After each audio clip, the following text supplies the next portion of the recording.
Mesdames, Messieurs, bonsoir. C'est un plaisir de vous savoir une fois de plus nombreux parmi nous à regarder ce bulletin d'information sur Afrique Média. Merci également de nous recevoir chez vous. Ce bulletin d'information aujourd'hui, nous l'ouvrons par la Mauritanie et nous parlons des élections municipales partielles. Le parti islamite Tewassoul, principal parti d'opposition dans le pays, a remporté le 27 octobre 2018 l'élection pour la mairie d'Arafat, son principal fief dans la capitale Nouakchott. C'est une information rendue publique le 28 octobre 2018 par la Commission électorale indépendante nationale. Les Tewassoul, bête noire du régime du président Mohamed Abdelaziz, a en revanche été battu dans une autre commune de Nouakchott, El Mina, par le parti au pouvoir, l'Union pour la République, selon ses résultats. Lors donc des municipales de septembre dernier, couple législative et régionale, Tewassoul avait remporté 3 communes de Nouakchott et l'UPR 5 communes. Mais les résultats d'Arafat et d'El Mina très serrés avaient été annulés. Tewassoul l'a donc remporté cette fois-ci avec près de 50% des suffrages exprimés pour près de 47% à l'UPR selon la CENI. Depuis dans les élections de septembre dernier, au cours desquelles Tewassoul avait gagné 14 sièges des députés, le parti islamite est soumis à une forte pression du pouvoir qui a fait fermer une université, un centre d'études théologiques et un centre commercial appartenant à des hommes considérés comme des proches de ce parti. Le président Aziz avait menacé en septembre de prendre des mesures contre cette formation, estimant que l'islam politique est dangereux. En République centrafricaine, le président de l'Assemblée nationale, l'ex-président de l'Assemblée nationale, Karim Mekassoua, a appelé donc au calme et qualifié sa destitution de coup de force contre la Constitution. Il l'a déclaré dans un discours prononcé dans le quartier PK5 de Bangui, qui abrite la majorité des musulmans de la capitale. Il a également indiqué que 2 procédures pour contester sa destitution étaient en cours au tribunal de grande instance et à la Cour constitutionnelle. C'est donc le 26 octobre 2018 que le président de l'Assemblée nationale, Karim Mekassoua, député du PK5, avait été destitué par les députés centrafricains. Cap cette fois-ci au Gabon, le week-end dernier, une rumeur a fait parler d'elle. Il s'agit ici de la mort du président Ali Bongo Ondimba, qui a donc été répandue sur les réseaux sociaux comme une poudre de sable. Ce fake news a donc été divulgué par plusieurs personnes. C'est du moins ce que nous fait savoir Linda Dedi dans ce reportage qu'elle signe. Le président Ali Bongo Ondimba serait décédé dans un hôpital à Riyad et sa famille cacherait la vérité. Tel se résume le fake news qui a fait le tour des réseaux sociaux en un laps de temps au point d'avoir pour point de chute quelques médias étrangers qui sont même allés jusqu'à confirmer le dit décès du premier homme gabonais qui en réalité est juste hospitalisé depuis quelques jours à l'hôpital spécialisé Roi Faisal de Riyad en Arabie Saoudite, où justement il séjournait pour le Future Investment Initiative. La raison de cette hospitalisation n'est autre qu'une fatigue passagère, comme nous le fait savoir le porte-parole de la présidence. La présidence de la République informe officiellement les Gabonaises et Gabonais de ce que son Excellence, le président de la République Ali Bongo Ondimba, a eu un malaise mercredi 24 octobre 2018. Laquelle a d'ailleurs imposé au président gabonais de se faire représenter par son ministre des Affaires étrangères au sommet extraordinaire de la CEMAC au Tchad le 25 octobre dernier. Car du repos, il en a besoin. Lors de son séjour à Riyad, en Arabie Saoudite, où il prenait part au Davos du désert aux côtés de plusieurs hauts responsables du pays et de dirigeants du Moyen-Orient et d'Afrique. Immédiatement, le président de la République a été admis à l'hôpital du roi Faisal pour y subir des examens médicaux. Une vérité qui vient ainsi apporter de la lumière sur cette affaire de faux décès. Les médecins qui l'ont consulté ont alors diagnostiqué une fatigue sévère due à une très forte activité ces derniers mois, tant sur le front diplomatique que sur le chantier des réformes intérieures. Suite à ce diagnostic, ces médecins ont prescrit à son Excellence Monsieur le Président de la République un repos médical.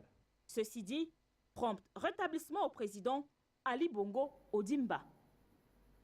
En Algérie, le Front de Libération Nationale a donc désigné Abdelaziz Bouteflika comme candidat à la prochaine élection présidentielle dans le pays. Cette information a été rendue publique le 28 octobre 2018 par le secrétaire général du parti politique.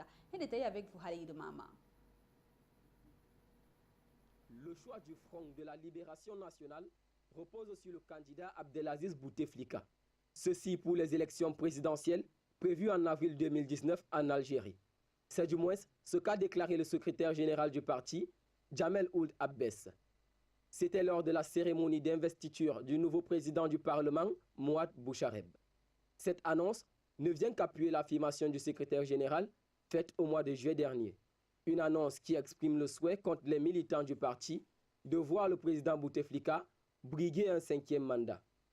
Selon Jamel Ould Abbès, le bilan du président Abdelaziz Bouteflika est très positif. L'opposition algérienne, quant à elle, avale mal cette pilule du FLN qui désigne l'actuel président comme candidat aux élections présidentielles d'avril 2019 en Algérie. Selon le parti adverse au pouvoir, cette annonce est un signal afin de mobiliser les forces politiques favorables au régime en place. On se rappelle qu'en 2014, le président Abdelaziz Bouteflika avait été réélu avec plus de 81% de voix.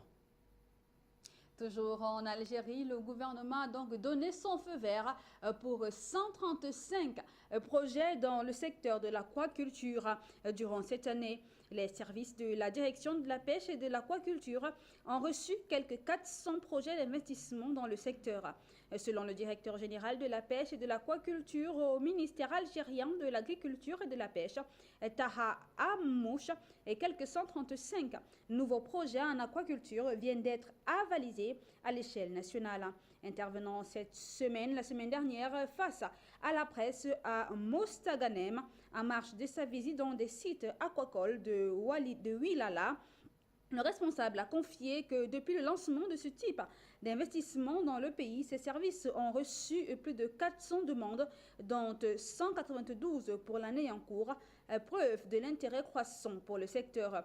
Amouche a ajouté que 65 projets aquacoles sont entrés en exploitation au niveau national et 65 autres sont en cours de réalisation. Ceci, a-t-il déclaré, contribueront à augmenter la production nationale à l'éotique dans les années à venir. L'idée étant de doubler la production actuelle, estimée à 10 000 tonnes par an. Au Bénin, le président de la République, Patrice Talon, est donc à Berlin, en Allemagne, pour prendre part à la conférence sur le partenariat G20 Africa. Talon participera à cette réunion sur l'invitation d'Angela Merkel, la chancelière de la République fédérale d'Allemagne. La conférence en question est placée cette année sous le thème « Promotion des investissements privés et participation économique dans les pays africains par la coopération entre le G20, les États africains et les banques de développement. » Ce sera l'occasion pour la chancelière allemande et présidente en exercice du G20 de faire le point de la coopération entre celle-ci et les pays africains. À l'instar de la douzaine de présidents africains invités, le président Patrice Talon participera le mardi et 30 octobre 2018 à la cérémonie d'ouverture de la conférence économique du G20 Africa axée sur l'accroissement des investissements en Afrique, le développement des infrastructures, la création d'emplois et la gestion des questions liées aux flux migratoires. Le partenariat G20 Africa a donc été lancé sous la présidence allemande du G20 pour promouvoir les investissements privés en Afrique, y compris dans les infrastructures. L'objectif principal de ce partenariat est d'accroître l'attractivité de l'investissement privé grâce à une amélioration substantielle des cadres macroéconomiques, commerciaux et financiers. À ce jour, 11 pays africains ont adhéré à cette initiative: Bénin, Côte d'Ivoire, Égypte, Éthiopie, Ghana, Guinée, Maroc, Rwanda, Sénégal, Togo et puis Tunisie. Nous mettons le cap cette fois-ci au Togo où un nouveau poste de contrôle juste apposé a donc vu le jour ce 26 octobre 2018. Ce poste de contrôle juste apposé a donc été créé à la frontière entre le Togo et le Ghana. C'est du moins ce que nous fait savoir Alid Mama dans ce reportage qui signe quand il nous dit d'ailleurs que ce sont les deux chefs d'État, à savoir togolais Faure Gnassingbé et le président ghanéen Nana Akufo-Addo, qui ont donc inauguré ce centre de police juste apposé il y a seulement quelques jours, c'est-à-dire le 26 octobre 2018 à la frontière entre le Togo et le Ghana. C'est un reportage. C'est à Nouépé-Yakouna que cette infrastructure a été construite. Ceci pour faciliter la circulation des biens et des personnes entre le Ghana et le Togo. Profitant à l'Office togolais des recettes en abrégé OTR et le Ghana Revenue Authority, le dit poste de contrôle viendra favoriser la promotion de la gestion intégrée des frontières et l'interconnectivité des systèmes douaniers. Ce projet de création, soutenu par l'Union européenne, a bénéficié d'une participation financière estimée à 6,6 millions de francs CFA.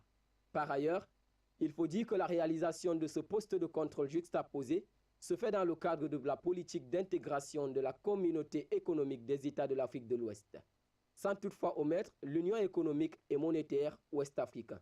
Avant cette inauguration tenue vendredi, le 26 octobre 2018, par les présidents ghanéens et togolais, le poste de contrôle juxtaposé de Sémé-Kraké a été ouvert par le président nigérian Buhari et son homologue béninois, Patrice Talon. Au Kenya, le président de la République, Uhuru Kenyatta, a donc inauguré le 28 octobre 2018 le premier vol direct entre Nairobi et New York. Ce premier vol, donc, qui est le premier dans l'histoire, est un atout majeur pour l'économie entre justement le Kenya et les États-Unis. Ce reportage est signé par Junior Wafo. Le président kenyan Uhuru Kenyatta a effectué lui-même le premier vol direct entre son pays et les États-Unis. À bord d'un Boeing 787 Dreamliners de la compagnie nationale Kenya Airways, il devrait durer 15 heures sans escale. Avec près de 5 heures d'avance sur ses concurrents, la ligne Nairobi-New York boostera les échanges commerciaux, générera des revenus et des emplois dans les deux pays. C'est du moins ce que fait savoir Bob Godek, ambassadeur des États-Unis au Kenya. Outre les échanges commerciaux, le tourisme sera aussi impacté par ce trajet car avec la quarantaine de multinationales américaines que compte le pays, les Américains sont devenus les premiers touristes du Kenya.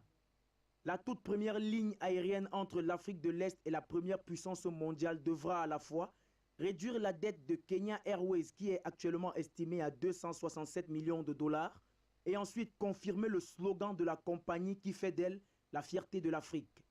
Créée en 1977, elle fait désormais partie des leaders du transport aérien sur le continent. Toujours au Kenya, le revenu universel de base a donc été testé dans le pays. Ce programme du gouvernement vise à lutter contre la pauvreté au Kenya. C'est donc ce programme mis sur pied, justement, contribue déjà à plusieurs personnes et bénéficie à plusieurs populations. C'est du moins ce que nous fait savoir Lydiane Ndedi dans ce reportage qu'elle signe.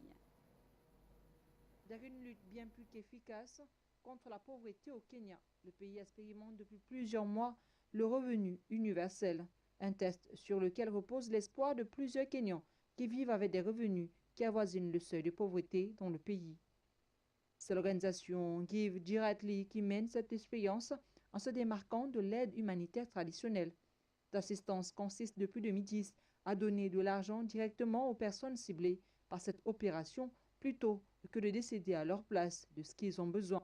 Mais au lieu des versements annuels faits une fois et pratiqués depuis sa création, Give Directly souhaite désormais tester l'efficacité, un revenu mensuel et non plus un revenu par an.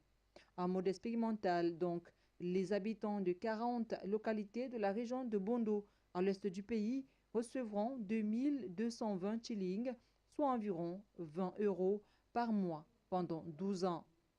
Les résultats sont là pour les premiers cobayes qui ont pu investir grâce à ce revenu mensuel expérimental. Pendant ce temps, 80 villages encore dans l'attente toucheront la même somme pendant seulement 2 ans. Dans 76 autres communes, les résidents percevront 51 000 shillings en 2 tranches espacées de 2 mois, soit un mode de fonctionnement plus proche de celui qu'a déjà utilisé l'ONG. Give Directly se dit toutefois conscient des limites du transfert d'argent comme alternative à l'aide humanitaire traditionnelle. Dans une situation de conflit, par exemple, les gens affectés n'ont peut-être plus d'endroit où dormir. Dans ce contexte, un revenu de base peut faire partie de la solution, mais ne peut être la seule solution. Elle affirme donc également que le revenu universel n'a pas pour but de se substituer à l'État pour la construction d'écoles ou d'hôpitaux.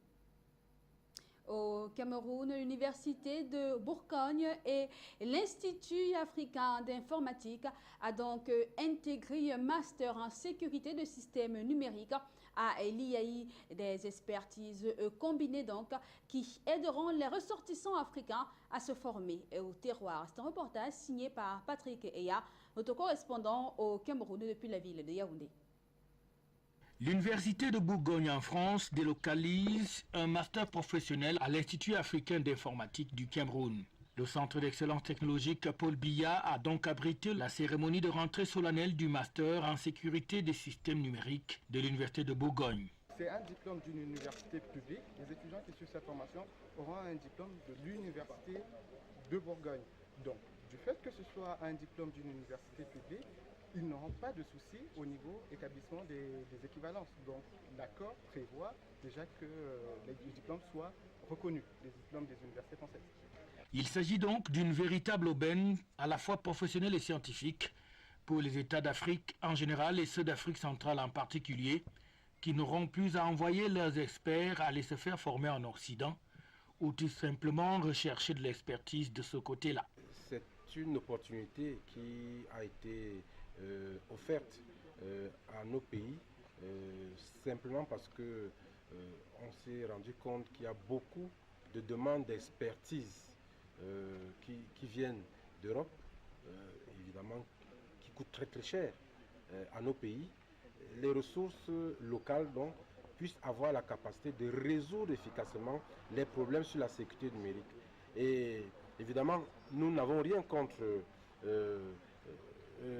l'appel des consultants venant des pays européens, mais ce qu'il faut dire quand même, c'est que à long terme, ce n'est pas une bonne solution pour les pays africains. Il faut que nos États puissent avoir des ressources capables de résoudre localement des problèmes cruciaux sur la sécurité des systèmes numériques. Il faut dire que ce master en sécurité des systèmes numériques se présente donc au final comme étant une véritable révolution. Celle-ci va aussi s'appuyer sur la plateforme AfroLab, qui est une coalition numérique de partage. Ainsi, les centres de l'Institut africain d'informatique, les étudiants et les enseignements peuvent désormais se partager en temps réel à travers le téléenseignement. En République démocratique du Congo, il y a eu une mobilisation le 26 octobre 2018 dans les différentes villes du pays. Et donc, ils manifestaient contre l'utilisation de la machine à voter et exigeaient l'impression des bulletins de vote. C'est un reportage signé par notre correspondant Justin Kabumba depuis la RDC. Aux premières heures de la matinée, on pouvait voir dans certaines grandes villes de la République démocratique du Congo les drapeaux des différents partis politiques de l'opposition qui flottent. C'est le cas de la ville de Goma où les opposants ont manifesté du rond-point Signières en direction du bureau provincial de la CENI, encadré par la police congolaise. Les manifestants avaient calicot à scandé des chants anti-machine à voter. On est en train de marcher pour dire non à la de M. Nanga qui cherche à nous imposer la machine à la place des bulletins de vote. La loi électorale, les calendriers électoraux ne prévoient pas la machine à voter. Nous ne savons pas pourquoi Nanga va imposer à tout un peuple une machine qui prépare une tricherie en faveur d'un candidat de la majorité. Les jeunes anti-Kabila du mouvement citoyen Lucha se sont joints à cette marche disant aussi non à la machine à voter controversée par la grande partie dans les pays. Nous dénonçons l'utilisation de cette machine qui est non constitutionnelle et illégale des citoyens congolais. Et chaque fois, quand il y a une question qui touche directement aux intérêts du peuple, nous devons, n'est-ce pas, Arrivé à au moins une centaine de mètres du bureau de la CENI Nord Kivu, l'accès est interdit aux manifestants. Un mémorandum est lu et déposé à un membre de la CENI. Curieux est de constater que la CENI, sans justification aucune, est loin de respecter ce calendrier car elle n'a pas enrôlé les Congolais vivant à l'étranger et ne veut pas non plus faire la commande des bulletins de vote. Ensemble pour les changements de Moïse Katumbi s'est dit déterminé à aller aux élections le 23 décembre de cette année, mais sans cet outil électoral à écran tactile. La population congolaise en par entièreté, ils ont le rejet total de la machine à voter, de la révision du fichier électoral avec ses 10 millions d'effectifs. La population en est ras-de-bol et tant de fois ils ont crié et comme M. Nanga n'a pas encore répondu, ce sont le début des actions que la population est en train de mettre en place. La marche de l'opposition Sali Depes de ce vendredi s'est ainsi terminée à toute quiétude, sans aucun incident en ville de Goma et dans d'autres villes comme Bukavu, Kinshasa, sauf à Lubumbashi où il y a eu des échauffourées entre la police et les manifestants. L'opposition et la Lucha ont incinéré un outil informatique de Valasénine, symbole de la machine à voter qu'ils rejettent. Toujours en République démocratique du Congo, nous nous intéressons cette fois-ci à la santé où la 10e épidémie de la maladie Ebola qui est entrée dans sa deuxième vague dans l'est du pays a causé la mort de 164 personnes et ce selon un nouveau bilan communiqué par les autorités. Et depuis que l'épidémie a été signalée début août dernier, le nombre total des décès est de 164 cas. Au total, 257 cas de fièvre hémorragique ont été signalés dans la région, dont 222 confirmés et 35 probables. 67 cas sont guéris selon le ministre congolais de la Santé dans son bulletin daté du 26 octobre 2018.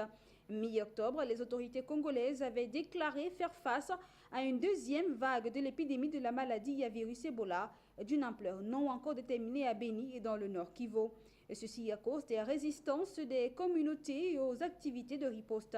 Jeudi dernier, un millier d'étudiants avaient marché dans les rues de Beni pour lancer la campagne Ebola pas chez moi en vue d'obtenir l'adhésion des populations à la lutte contre cette maladie. Le 8 août 2018, 22 811 personnes ont été vaccinées, dont 11 328 dans la ville de Beni, où le nombre de lits du centre de traitement d'Ebola est passé à 60 selon le ministère de Santé. Au Burkina Faso, nous nous intéressons également à la santé et nous parlons du paludisme.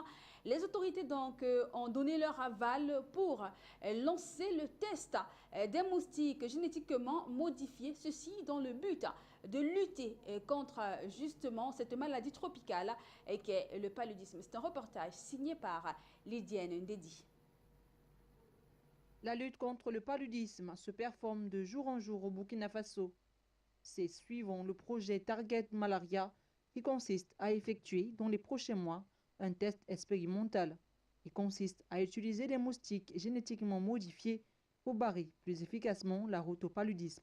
Ce lâcher de moustiques mâles génétiquement modifiés permettrait l'accouplement avec des femelles sauvages normales et de donner des œufs qui ne seraient pas viables. En tout, 10 000 moustiques auto-limitatifs seront lâchés dans les prochains mois pour une expérience d'observation dans les localités de Bana, Serukon, Dinga.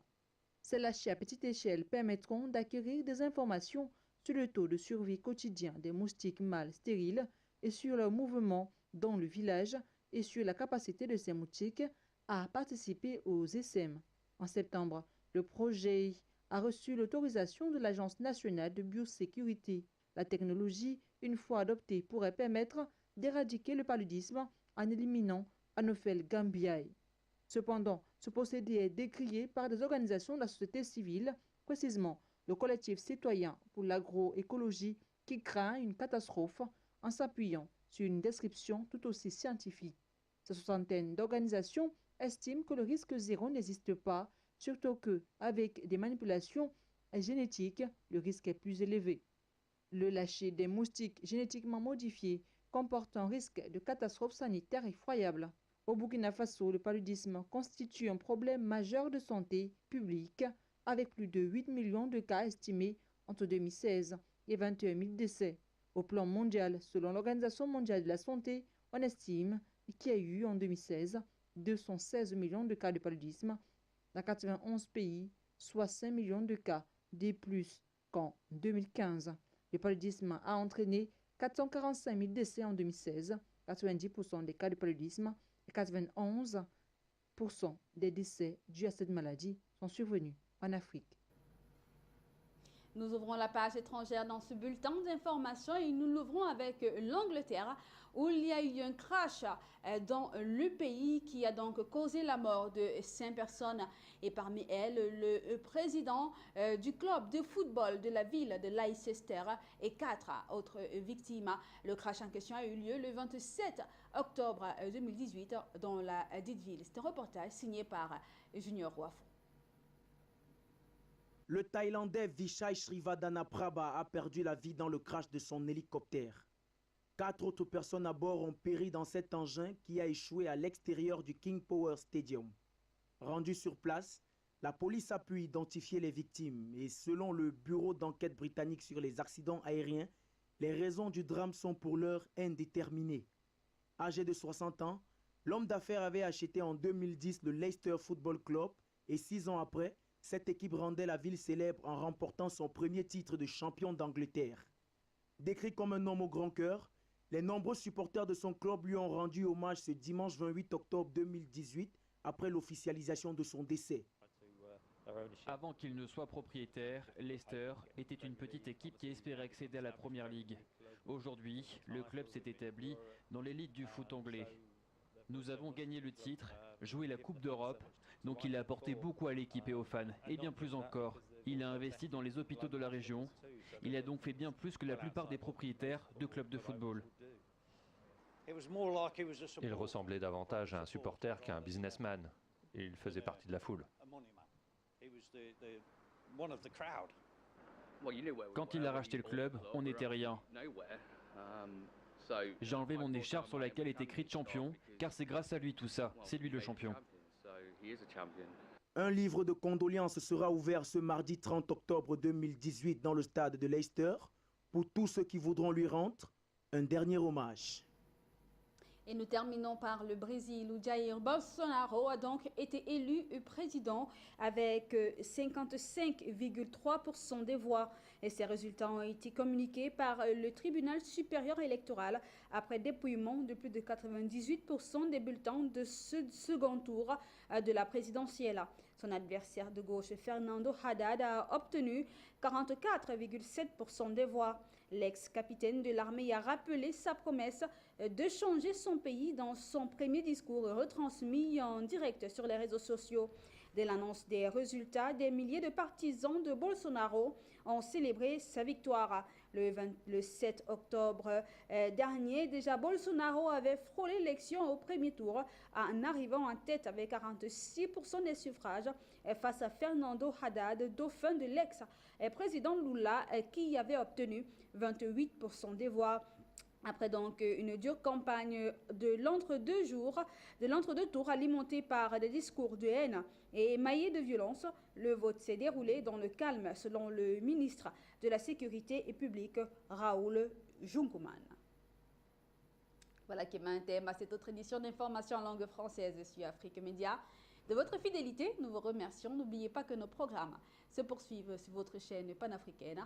Sur ce, nous vous souhaitons une bonne soirée.